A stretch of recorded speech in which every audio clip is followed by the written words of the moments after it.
Құрметті көлік жүргізуші аналар мен әкелер, баланың қауіпсіздігі әрбір ата-ананың ең бірінші жауапкершілігі.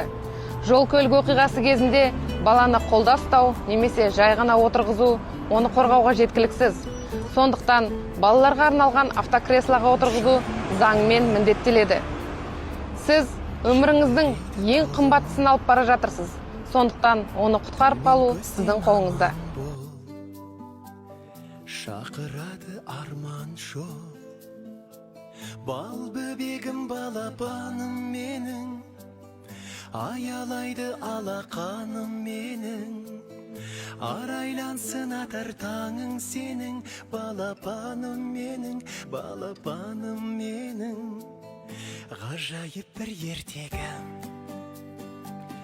еліктейін еркелім, балдай тәтті қылығың, шекердейін шырыным, бал бөбегім балапаным менің, аялайды алақаным менің, арайлансын атар таңың. Міндетті түрде балалардың креслосына отырғызып, дейменің қауіпсіздік белдігін тағу керексіз, апай. Жолда жүргенде мұқият болыңыз. Ең бастысы балалардың денсаулығы өмірі ғой. Сондықтан келесі жол мұқият болыңыз, жақсы ма? Қолдан келгенше креслоға отырып, кресломен жүріңіз. Сізге ескерту бір жолға. Жақсы, сау болыңыз, ақ жол.